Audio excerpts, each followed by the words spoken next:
Packers with Steve here going through week 1 of the NFL season. Last week we went through the whole season, went through all 32 teams, gave our predictions, playoffs, Super Bowl, all that jazz. If you want to check it out, you're welcome to check that one out. And I always say each and every year, if you want to bookmark that one, bookmark it, like it, save it, however you want to do it. And you can come back to it at the end of the season and see how correct we were or how bad we were. It doesn't really matter. But it's always fun to predict. But now we go, as each week is, week by week. And here with the first week, we just predict week 1. Next week, we'll be reviewing and then predicting. But first, before we do any of that, let's welcome our co-host, Most. Becky, how you doing this evening? What's going on? Just ready to dissect week 1, and hopefully it lives up to the billing. Hopefully. I mean, we've been waiting long enough for football. We get preseason, which is something, at least whets the appetite for football. Definitely. You get preseason.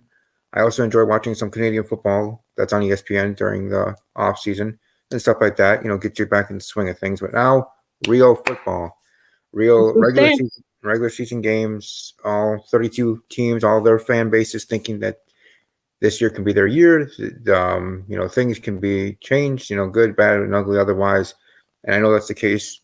With your team and my team, as well.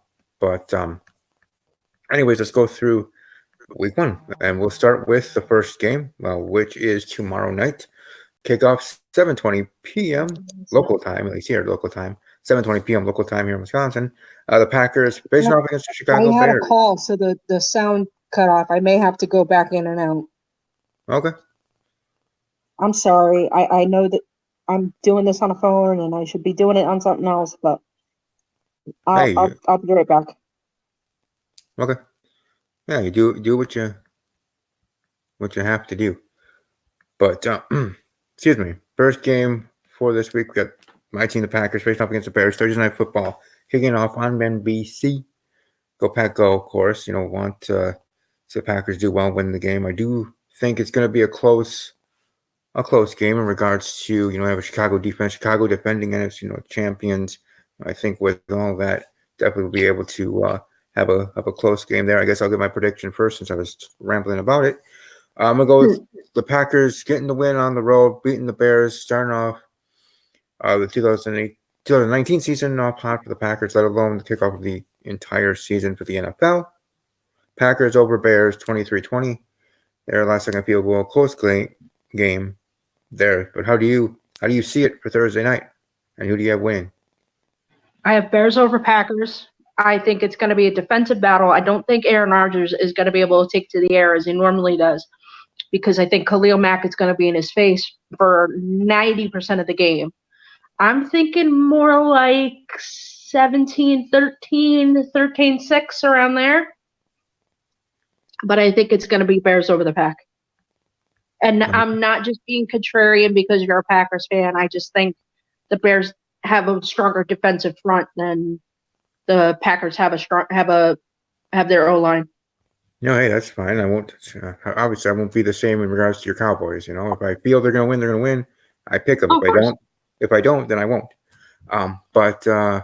Yeah, that's good there. Difference of opinion. And moving on to Sunday games. And already here looking at the schedule, kicking off with my game of the week. At the end of the show, I'll ask for your game of the week. But for my game of the week, we got the Chiefs battling the Jaguars. Kansas City against Jacksonville. There we go. Put it in the frame. There we go. Kansas City against Jacksonville. These two battling it out in Jacksonville. I'll let you go first. Who do you have, Kansas City or Jacksonville? Honestly, I had Kansas City before they even got Shady McCoy, but now that they have another target for Patrick Mahomes to throw to, I think this is going to be even a further away score than before. I was thinking maybe 21-28 or 20-21 Kansas City before, but now I'm thinking like 35-28, maybe even 42-28 Kansas City. Wow. Hey, I respect that. I myself maybe have a little bit more faith in Jacksonville in regards to this game, in regards to picking them. And to be quite honest, I have Jacksonville in the quote-unquote upset. So I'm picking the Jaguars for the win at home. At least like a field goal, low-scoring game. I see it being a defensive struggle. Both teams, Jacksonville, don't forget, great defense the last couple of years. The only reason they couldn't do anything is because their quarterback and their offense being non-existent. But I think Jacksonville's going to shine here in this opening game, surprise Kansas City. Kansas City won't be able to survive the scare of the Jacksonville Jaguars. And I see the Jaguars getting the win over Kansas City 16-13 there in that game. So for me, on my end, for predicting. So there for my game of the week, I got Jacksonville over. I mean, I may be a little behind, but what exactly is Jacksonville's quarterback situation? Because I really haven't heard height nor hair of it. Yeah, so of course they had Blake Bortles. They finally got rid of him. Cut ties with Blake, and now they signed Nick Foles to a massive contract. Okay, yeah. Honestly, I don't have a lot of faith in Foles. I think when he was with Philly, I think Philly's O-line made him look better than he really is. Mm-hmm. Don't get me wrong. I think he's a great backup, but I don't think he's ready for prime time. So I'm still going to keep my prediction the way it is. I think Kansas City's going to roll. Okay. Hey, you never know. Could be a case. Could be one of those runaway games. Yeah. But hey, as we know as football fans, or we've been football fans for many, many years, that with week one, you never know those big upsets where you think it's going to be a win. Not just this game. I'm talking about any game that we'll be talking about. Yeah. But you think it's going to be a win, and surprisingly, another team wins, or a game you think is going to be close, and the surprising team blows them. You know what I mean? Like those weird, wacky things, because week one, that's the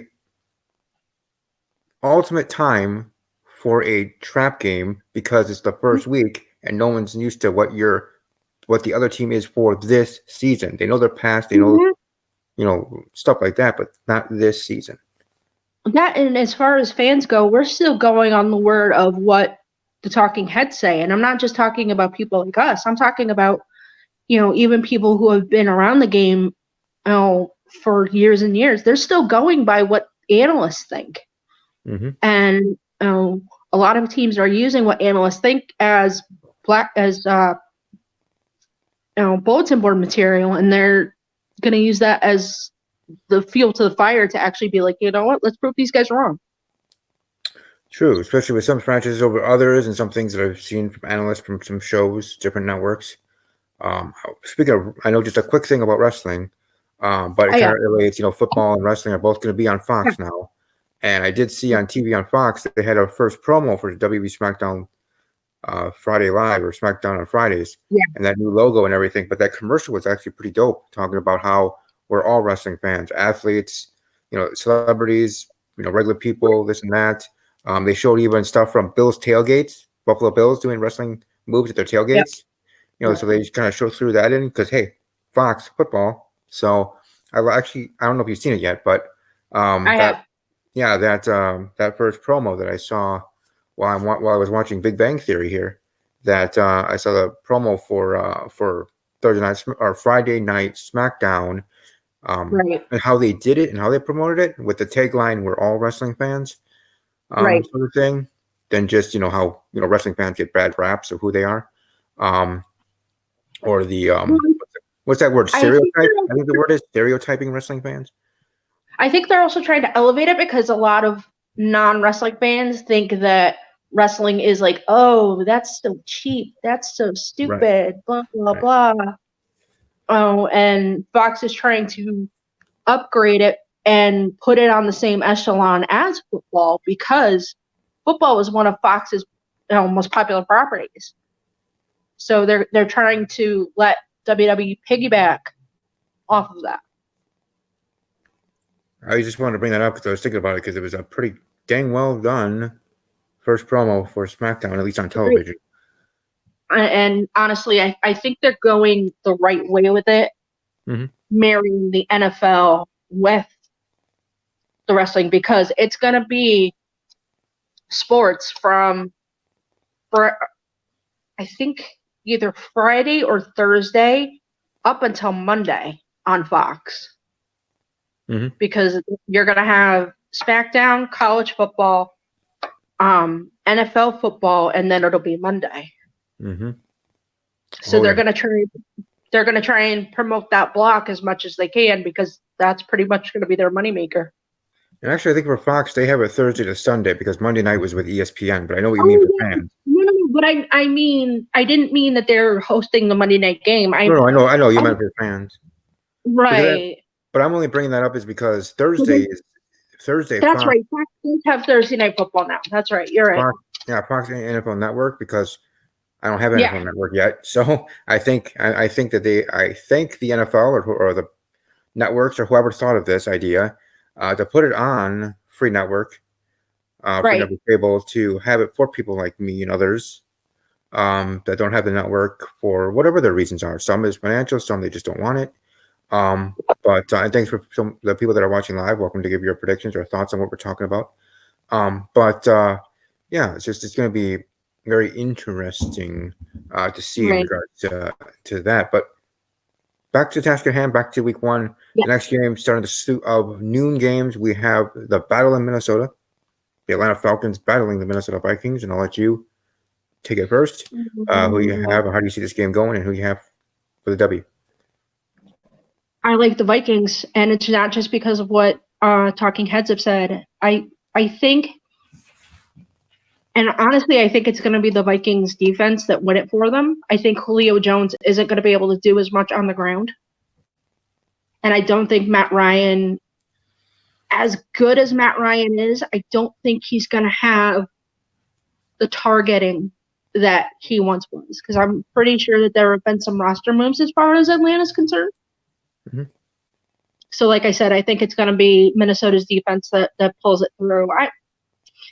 If I was going to guess, I would say 14-7, 21-14, maybe. I have this somewhat in a way of a shootout. It's maybe not a high-scoring shootout, but still a shootout in even a lower-scoring sense, a battle between the trenches. But in the end, the Vikings getting the win. The Vikings winning at home. The home field advantage meaning something. I'm going to go the Vikings over the Falcons. Final score 17-16. One-score game, close game. The Vikings surviving and defeating the Falcons and get that 1-0. So there you go. But moving right along, heading into what Cleveland people or Cleveland Brown fans will say is their game of the week, game of the century, starting off their season at home, facing off against the Tennessee Titans. They're in that matchup. I'll go first here for this matchup, and I'll be going with the Cleveland Browns over the Tennessee Titans, right? The Browns over the Titans. I just don't have too much belief in Tennessee. I kind of have in the last couple of years. So I'm going Cleveland over Tennessee 35-17. I just see that offense just showing up, and I guess you can say shutting up the haters in their own way. But 35-17 Cleveland over Tennessee, putting that foot down like this team is for real and they're coming for you sort of thing. But how do you see it going and who you have for the W? Yeah, I've got Cleveland in the pound, just doing what they do. Like you, I don't have a lot of faith in the Titans, and that really hurts me. I lived in Tennessee for 2 years, so I do have a bit of an affection for this team, especially with Mariota being out. I just don't have a lot of faith in this O-line. I think Cleveland's defense is just going to run roughshod. Honestly, I don't think they're going to score 35. I'm thinking more like 21 to 28, I think is going to be their point threshold. I'll say 28-7, Cleveland. All right.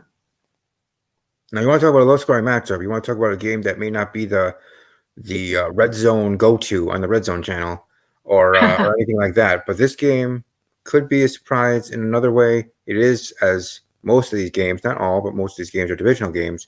We got the Buffalo Bills facing off against the New York Jets. The Jets going to be playing with their shiny new toy, Le'Veon Bell, and using him. But Buffalo, slouch either.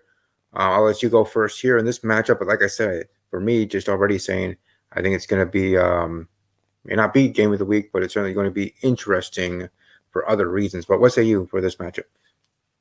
Honestly, I think the Jets are going to take it. I think Le'Veon Bell is actually the running game is going to facilitate the passing game. And I think Darnold is actually going to shine more than a lot of people think he's going to, because Le'Veon Bell is going to be able to help him out. I honestly don't think Buffalo is going to be as good as everybody thinks they are. I mean, they don't really have an upper echelon quarterback to speak of. Their defense, it's humdrum at best. I'm thinking Jets 21-7. All right, I have a little bit more faith in Buffalo, but I see where you're coming from, and they did cut LaShawn McCoy, so they had made that decision. Exactly. And then LaShawn's going to Kansas City to reunite with Andy Reid, so good for him. But in regards to this game, I'm going Jets over Buffalo, 21-13, 21-13. Jets over Bills there to get the W for the Jets, and I know ESPN's Greenberg's going to be happy about that, but I'm sure so are all other Jets fans.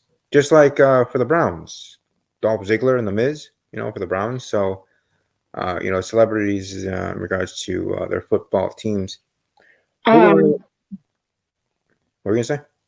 Oh, I was going to say Dolph Ziggler, The Miz, even celebrity chef Michael Simon is going to be quite thrilled with their team this year, I think. Yeah, that's for sure. In regards to the next matchup, we got one of our friends of the show, friends of the wrestling podcast as well, Kyron Chase. His team is in this next battle. Got the Baltimore Ravens against the Miami Dolphins. So Kyron Chase, his Ravens. On the road going to Miami. I'll go first here. I got Baltimore over Miami. Miami's just waiting for the draft, really. But you got to go through the season. So I'm going Baltimore over Miami 27-3. I'm getting the win on the road and getting a big win there. So what say you for the game? Honestly, I think I agree with you pretty much down the line. I honestly even think your score prediction is pretty close to right on. I would say either 21-3 or 27-3. Miami's just waiting for the number one pick. Ain't that the truth? Which sucks for Dolphin fans, but I think they realize it too. Oh yeah. And hope for greener pastures for the next season. For the next couple of seasons. That's for sure. The next game here we have another divisional matchup battle. This time in the NFC conference, but we've got the Washington team against the Philadelphia Eagles in Philadelphia. So Washington versus Philadelphia. There in a noon game matchup. But what say you here for Washington against Philadelphia? Washington's waiting for the number 2 pick. I hate this being a Cowboys fan, but it's going to be Fly Eagles Fly. 28-3, 28-7. All right. And for me, I'm going kind of the same way in regards to score. And I do think the Eagles are going to be flying start and not having too much of an issue in this game or battle. I'm going Philadelphia over Washington, 27-14 there for the final score for that matchup. Moving right along, we got the Los Angeles Rams facing off against Before we go on to your prediction for Rams and Panthers, why do you think Washington's going to score as much as 14? What offense do they really have to speak of? Well, I think, to be quite honest, I think they're going to get 14 points because they're going to get a score in the first quarter, a score in the fourth quarter, sort of thing. They have enough offense to be able to get something. And in regards to sleeper teams, in regards to Washington and that team, I mean, I don't see them doing much in regards to the whole entire season. But regards to this first game, like I said, surprise.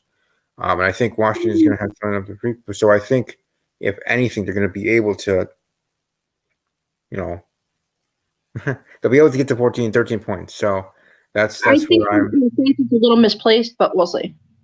Exactly. We'll see. Hey, you never know. They might have a goose egg, but we'll see when we get to the game. I don't think it'll be that bad. I think they'll give them one for showing up. Well, that's nice of Philadelphia. Yeah, no kidding. That's being a gracious host. But anyway, we'll see how much of a gracious host the Carolina Panthers will be to the reigning defending NFC champion Los Angeles Rams here in the final matchup for the noon slate of games. But Rams versus Panthers. Here, since we're going back and forth, I'll go first for this matchup. I'm going LA all the way. LA to beat Carolina, but in a close game, 23-21. 23-21, LA over Carolina getting the win on the road. And that kind of hurts to say. I do have a friend that is a fan of the Carolina Panthers over at Team Boy TV Live on YouTube. Follow him on Twitter at Team Boy TV. But Big Q, his name. But I am going against your team, buddy. I'm going. I just feel it's best for business. I think it's right. I mean, the Rams are the Rams, and their whole power offense. Carolina, I mean, seriously, Cam Newton, I don't know if he'll be able to make it through the whole entire season. So I'm going with the Rams. I'm going with the Rams too. I don't think the Panthers offense is going to be I don't even think they're going to be as potent as you think they're going to be. You're right, though. I don't think Cam is going to make it through the entire season. If he does, it'll be a damn miracle.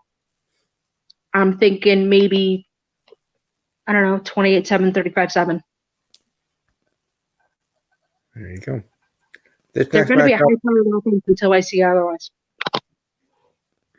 Understood. Respect that for sure. And you know what I look forward to seeing is how the Colts are able to move forward without Andrew Luck. We got Jacoby Brissett now as a starting quarterback in Indianapolis.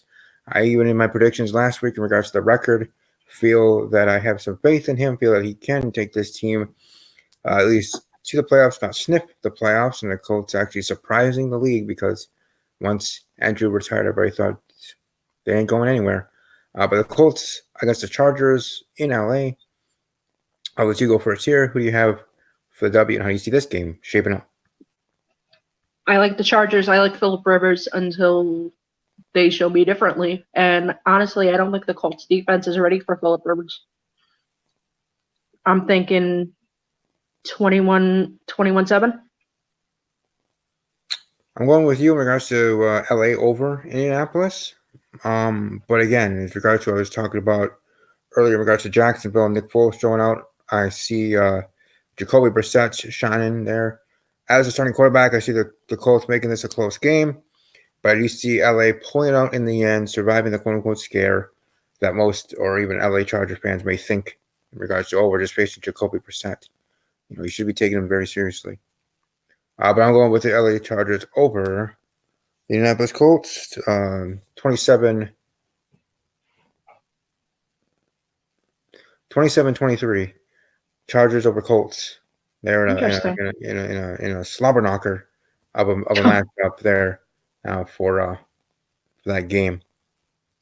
Next matchup, we got the Cincinnati Bengals here with the 3 o'clock games, the afternoon games. The Bengals and the Seahawks in Seattle.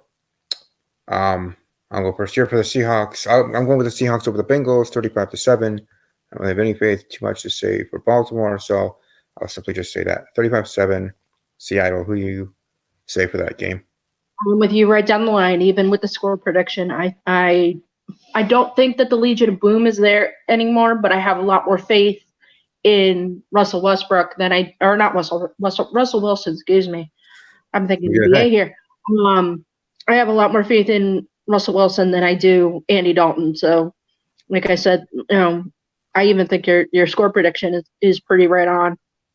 They're either 35-7 or even 28-7.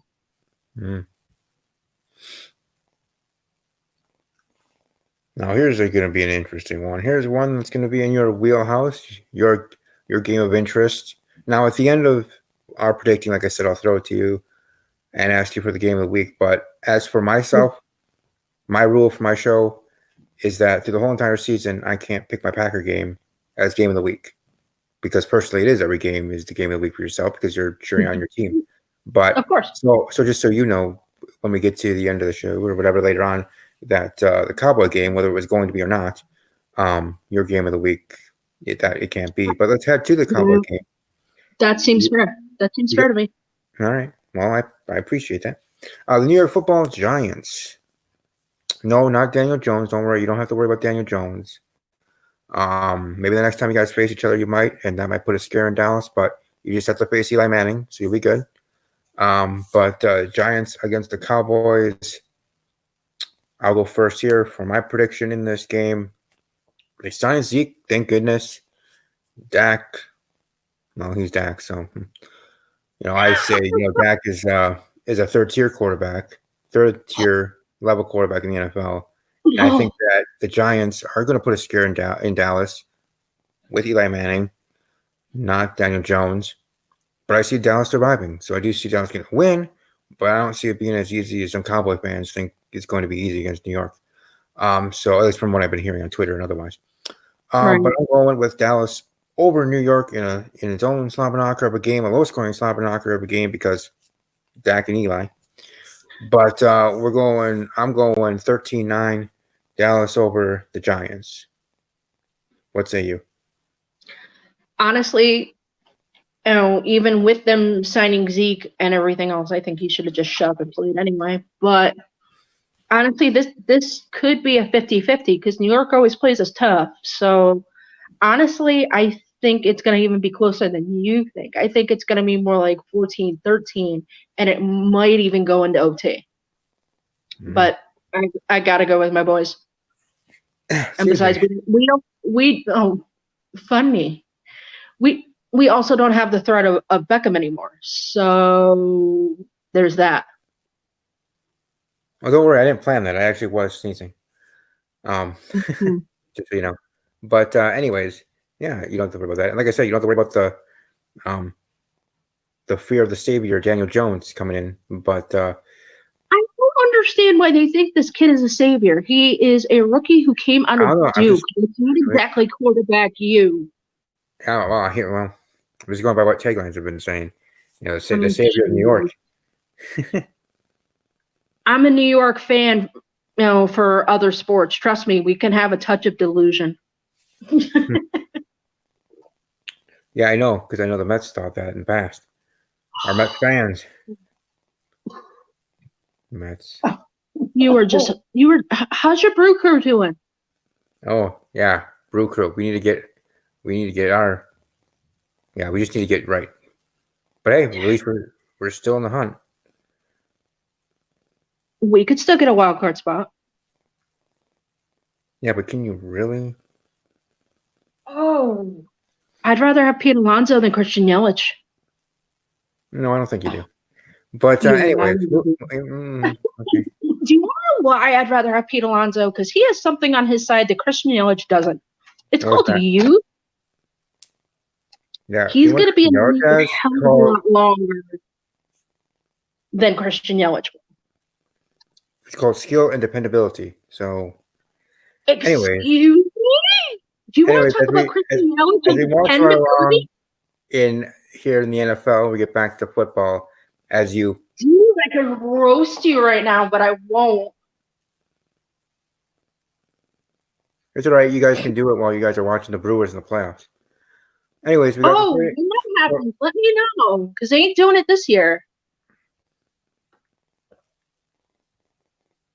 We'll see.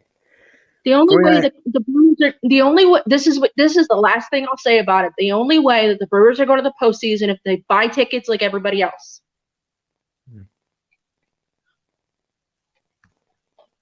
And with that, we'll move on here for the San Francisco 49ers, a team that will be buying tickets to Super Bowls or playoff games because I don't think the 49ers will be making the playoffs.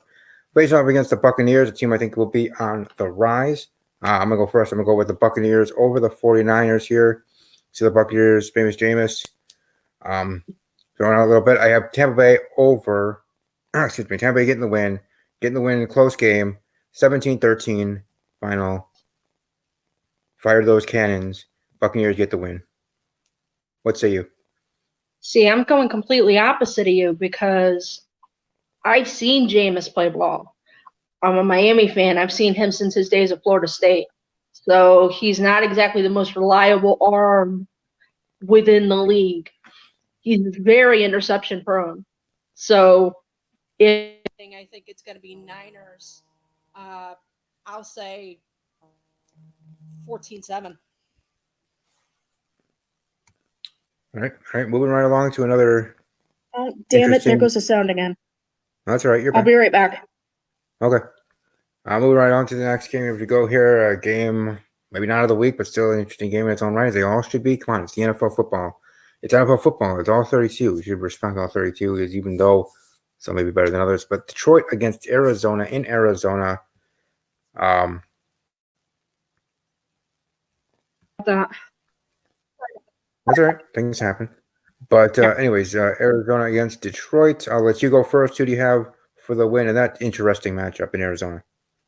I'm not doing this only because of my fantasy league. I'm actually doing this because I think Murray is going to basically run roughshod. I've got the cards going all over Detroit's defense because I don't think they have one. I'll say 28-3. Well, you're being too nice to Detroit because I'm kind of thinking the same thing you're going. I'm going 42-3. Arizona over Detroit in the win at home and showing improving to people, let alone their own fan base. The Kyle Murray. You're giving way too much love to the team rookie. Play. You are giving way too much love to the rookie. Well, until he proves me otherwise, I think he can definitely show it. Right.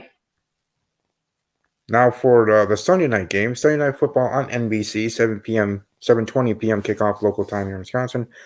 Pittsburgh Steelers against the New England Patriots. New England having, Tom Brady, so that's good. But they also have the best backup quarterback in the NFL. And I do remember watching his reaction, his family's reaction to those type of videos from the NFL draft when he was drafted, I believe in the 5th round. Jarrett Stidham. I'm glad to hear that he did make the roster, that he is the backup Hoyer, being let go and then picked up, but going to Indianapolis. But New England having the 1-2 punch there in the quarterback room. And as for the game, I'm going New England over Pittsburgh, getting the win. Getting the win here. The defending reigning Super Bowl champions, starting off the season out with a win. Them with the win 17-13 in a close game, but New England getting W. What say you? Yeah, I don't even want to say it, so I'll just honestly, I agree with you. Your prediction's right. New England gets the win. Excuse me. There you go, the W. Yeah. Now with the back-to-back for Monday Night Football doubleheader on ESPN. First up is the Texans up against the New Orleans Saints in that matchup. I'll let you go first here. How do you see the game going there in New Orleans? I've got the Saints hands down, especially with the Texans losing Clowney. That's another defensive threat that the Texans don't have. I've got faith in Drew Brees. I think he's one of the best pocket passers in the league. I'm going to sit here and say 35-7. All right. Yeah, not only did they lose Clowney, they lost their running back for the season. Injury, so that's unfortunate. So both sides of the ball losing kind of their number ones. I don't see Deshaun Watson be able to do everything on his own on the offensive side, and who's really going to step up on defense, I don't know. But I got the Saints. J.J. Watt's not going to be able to do it on his own. I mean, J.J. Watt's only one man. Exactly. He may be good, but not that good. But, exactly. I'm going with New Orleans over Houston.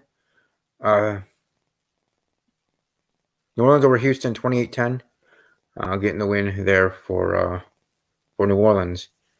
And for the final game of Week 1 in the second half of the doubleheader for the Monday Night Football, and of course to be a team on the West Coast, because that's how it works, with a 9:20 start, local time here.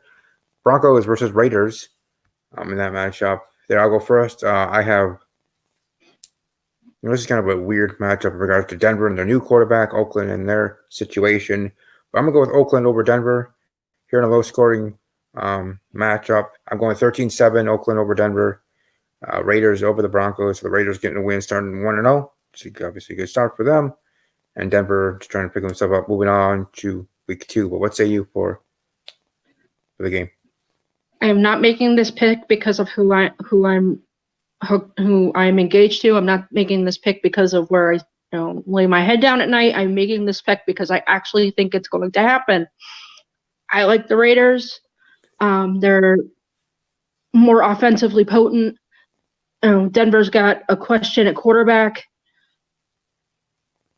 I don't think Antonio Brown is really going to be – I know he's going to be an issue, but I don't think he's going to be a factor, at least in this first game. I've got it 21-7, 21-3. All right. Well, either way, Oakland getting that win was good for all Oakland Raider fans, especially with all the nonsense and craziness going on in the off season and AB being an idiot, just being AB, acting like a fool. The Steelers, the Steeler fan base, just chuckling at it. That's why Pittsburgh having their area having with the highest ratings for Hard Knocks, because they're watching the mess in Oakland with AB. Oh, yeah. And everything, and they're chuckling and laughing it up. But at least for this game, at least we're starting out. The franchise themselves are a huge mess. Even last season, it was, okay, this is how we improve our team. Let's trade our best defensive player to Chicago and one of Derek Carr's best targets to Dallas. That's a way to improve our team, right? Mark Davis with his freaking Dutch boy haircut. Trying to help the NFC. No kidding. The NFC needs it. I mean, it's always more of a slugfest to put playoff spots in the AFC than in the NFC. But that just makes it more interesting. Exactly. That's what I want. I want all teams to be something, from bottom to top. To make it interesting and unknown, because you never know. It could be 1 year Arizona, Cleveland in the Super Bowl, or it could be Packers, Patriots. Whoa, boy. I think you're going a little far with that one. Arizona, Cleveland? I don't think so. Well, as they say, that's why they play the games, but probably not. But either way, before we head out, if you want, welcome to share any other last thoughts and what do you think after going through these games and talking about them a little bit and predicting, which game do you see there on the board be for you the game of the week heading into the week? I like Steelers Pats. I think with the Pats offense and the Steelers defense, I think it's going to be a war of attrition, to tell you the truth. So yeah, that's my game of the week begrudgingly, because I may be from Connecticut. That does not make me a Patriots fan. Not by proxy, no. But no, I actually have some sense. There you go. By the way, to let you promote your stuff, Twitter and otherwise, and any other last words you have to say in regards to us finally getting into the regular season. All I have to say is thank God and Sonny Jesus. It is football season, people. If you want to follow me on Twitter, I am Poker Lady 718. If you want to follow me on Instagram, it is ROTC Brett 718.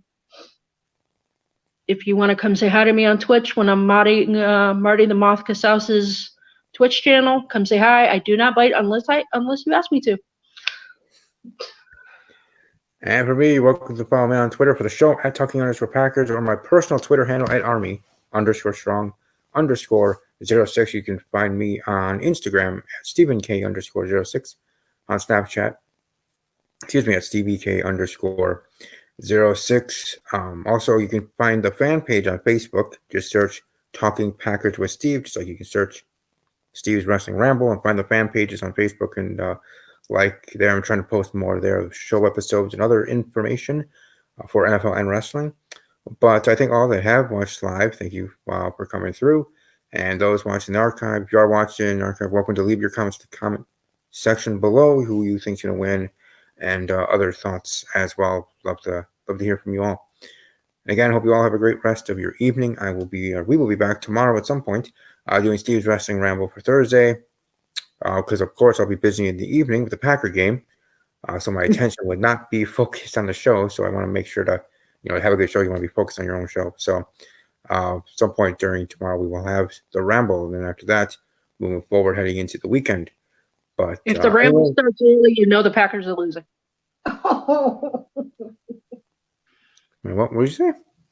I said, if the Ramble starts early, the Packers are losing. Wow. You're brutal, man. We'll see. Either way, I hope you all have a great rest of your evening. And above all else, as always, take care.